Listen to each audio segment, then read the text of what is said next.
दोस्तों अभी आप लोगों ने बहुत सारे मेरे वीडियोस देखे होंगे एलर्जी के ऊपर, और मैंने इतने सारे वीडियो बनाए इसलिए हैं ताकि मैं आपको उन दवाओं के बारे में बता सकूं जो कि अलग अलग सिम्टम पर, अलग अलग एलर्जी के केसेस में, अलग अलग मरीजों पर किस तरह से काम करती हैं। मैंने आपको जस्टिसिया अडाटोडा के बारे में बताया, एलर्जी के सबसे अच्छे मेडिसिन है, लेकिन वो सिम्टम जो जस्टिसिया के हैं वो मिलना चाहिए।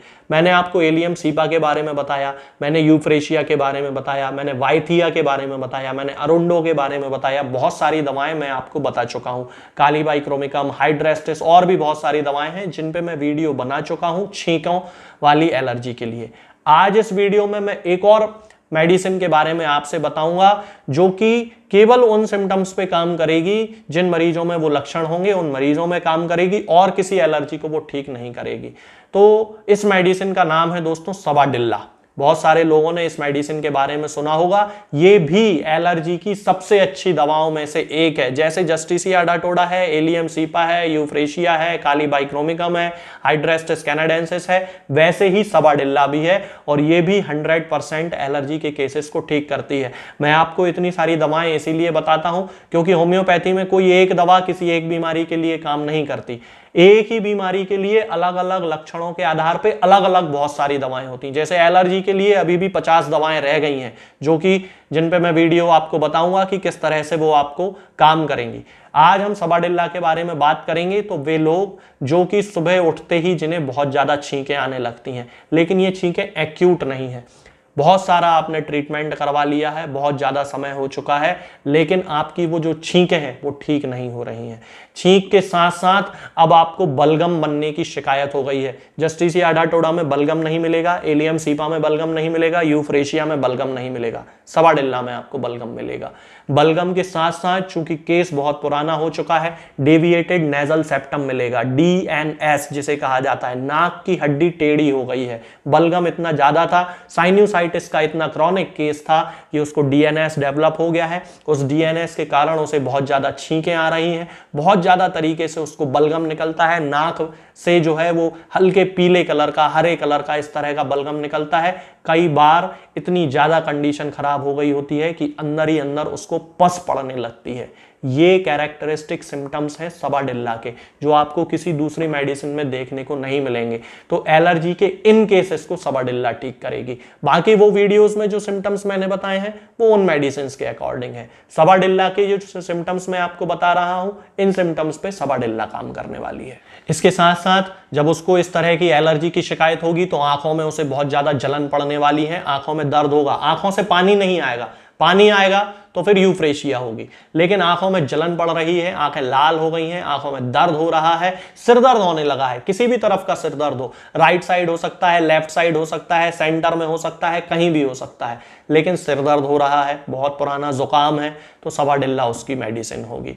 इस तरह के सिम्टम्स के आधार पर ही केवल सबाडिल्ला उस केस को पूरी तरह से ठीक कर सकती है। इसके अलावा इसका एक और कैरेक्टरिस्टिक सिम्टम होता है जो किसी दूसरी मेडिसिन में, जिनमें की एलर्जी की जो दवाएं हैं उनमें नहीं पाया जाता, और वो कैरेक्टरिस्टिक सिम्टम है कि इस मेडिसिन में जो भी पेशेंट होगा उसको कोई भी बीमारी होगी वो एक निश्चित टाइम पर ही होगी। जैसे सुबह 8 जैसे ही बजेंगे, 8 बजने के साथ ही उसे छींकें आना शुरू, सुबह 6 बजेंगे, 6 बजने के साथ ही छींकें आना शुरू, 10 बजेंगे, 10 बजने के साथ ही छींकें आएंगी, बुखार आने लगेगा।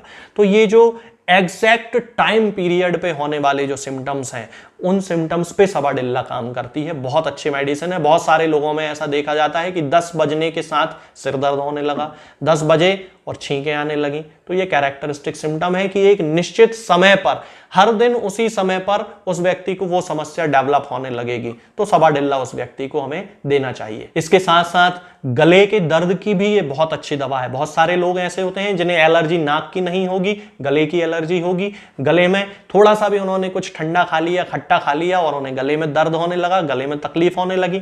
इसके लिए मैं पहले भी दवाएं बता चुका हूं, लेकिन सबाडिल्ला कैसे काम करेगी कि उसका जो दर्द होगा वो अपनी जगह बदलेगा। शुरुआत कहां से होगी? बाईं तरफ से। बाईं तरफ से शुरू होकर ये जो दर्द है वो दाईं तरफ जाएगा। गले का जो दर्द है बाईं तरफ से शुरू होगा और दाईं तरफ जाएगा। अब बाईं तरफ के दर्द के लिए मैंने आपको लैकेसिस में भी बताया था कि लैकेसिस भी लेफ्ट साइडेड फेरेंजाइटिस हो, लेफ्ट साइडेड टॉन्सिलाइटिस हो, लेफ्ट साइड गले में दर्द हो, तकलीफ तकलीफ हो तो काम करेगी। लेकिन अब लैकेसिस और सबाडिल्ला को हम कैसे डिफरेंशिएट करेंगे? लैकेसिस का दर्द जो है वो दाहिनी तरफ नहीं जाएगा, सबाडिल्ला का दाहिनी तरफ जाएगा और उसे गर्म चीजें पीने से एग्रावेशन होगा। सबाडिल्ला में कुछ नहीं होने वाला, लेकिन लेफ्ट साइडेड टॉन्सिलाइटिस हो, लेफ्ट साइडेड फेरेंजाइटिस हो, लेफ्ट साइड गले में कोई तकलीफ हो और गर्म चीजें पीने से उसका दर्द बढ़ जाता हो तो समझ जाइए कि लैकेसिस देना है। और अगर ऐसा नहीं हो रहा है और दर्द लेफ्ट साइड से राइट साइड जा रहा है तो समझ जाइए, यानी कि बाईं तरफ से दाईं तरफ जा रहा है तो समझ जाइए कि सबाडिल्ला देना है। इस तरह से ये कैरेक्टरिस्टिक सिम्टम होते हैं किसी मेडिसिन के, जिनके बेसिस पर हम उन दवाओं का उपयोग करते हैं। इसके अलावा सबाडिल्ला केवल इन रोगों के लिए ही नहीं, कृमि रोग के लिए भी बहुत अच्छी मेडिसिन है। छोटे छोटे बच्चे होते हैं जिनके पेट में कीड़े पड़ जाते हैं, उन बच्चों के लिए भी सबाडिल्ला बहुत ज्यादा उपयोगी होती है, जो कि कंटिन्यूअस अपने एनस में उनको इचिंग होती है तो वो उसको खुजाते रहते हैं, स्क्रैच करते रहते हैं। तो आप समझ जाइए कि इस बच्चे को सबाडिल्ला भी दी जा सकती है। हालांकि इन सिम्टम्स के लिए और भी दवाएं हैं होम्योपैथी में, लेकिन सबाडिल्ला भी उनमें से एक मेडिसिन है। इसके अलावा एक और कैरेक्टरिस्टिक सिम्टम होता है सबाडिल्ला का कि इसका जो पेशेंट होता है उसे कोई मेंटल बीमारी नहीं है, मानसिक रूप से बिल्कुल स्वस्थ है, फिर भी अपने आप को वो मानसिक रोगी समझता रहता है कि उसके दिमाग में ये चीज है कि उसे निश्चित तौर पे कोई मानसिक रोग हो चुका है। तो ये जो सारे सिम्टम्स मैंने आपको बताए हैं दोस्तों, ये सबाडिल्ला के कैरेक्टरिस्टिक सिम्टम है। खास तौर से सबाडिल्ला का जो उपयोग किया जाता है वो एलर्जी के केसेस में किया जाता है, और एलर्जी के केवल वे केसेस जिनके लक्षण मैंने आपको इस वीडियो में बताए हैं, और किसी लक्षण पे ये काम नहीं करने वाली, उन पे दूसरी जो दवाएं मैंने आपको दूसरे वीडियोस में बताई हैं वो काम करेंगी। लेकिन उन सिम्टम्स पे जो मैंने इस वीडियो में बताए हैं केवल सबाडिल्ला ही काम करेगी, वो दवाएं जो मैंने दूसरे वीडियोस में बताई हैं वो नहीं काम करने वाली हैं। तो ये जो दवा है, यदि हम इसकी पोटेंसी की बात करते हैं, ये आपको 30 पोटेंसी में ही देना चाहिए, और 30 पोटेंसी की 2-2 बूंद दिन में 3 बार या 4-4 बूंद दिन में 3 बार मरीज के लक्षणों के आधार पर हमें उनको देना चाहिए। धीरे धीरे अंतर आएगा, एकदम से अंतर आने की उम्मीद ना करें।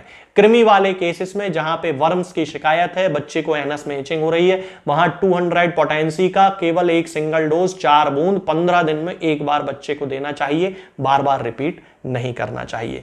ये जो दवा है ये किसी भी होम्योपैथिक मेडिकल स्टोर पे आपको मिल जाएगी, वहां से आप खरीद सकते हैं, ऑनलाइन फार्मेसी से आप खरीद सकते हैं। मैं केवल एक कंसल्टेंट फिजिशियन हूं, ना ही कोई दवा बेचता हूं और ना ही किसी मरीज को भेजता हूं। आज के इस वीडियो में फिलहाल इतना ही। आगे के वीडियोस में हम बात करेंगे कुछ नई बीमारियों के बारे में और उनकी होम्योपैथिक दवाओं के बारे में। तब तक के लिए जय हिंद, जय भारत। दोस्तों, होम्योपैथिक दवाओं को खाने का सबसे अच्छा तरीका होता है कि हम हमेशा खाली पेट इन दवाओं को खाएं। जिन दवाओं को दिन में केवल एक बार खाना है, उन्हें सुबह खाली पेट खा लेना चाहिए, मुंह में अच्छे से कुल्ला करके, गार्गल्स करके मुंह को साफ कर लेना चाहिए, और उसके बाद हमें होम्योपैथिक दवाई खा लेना चाहिए।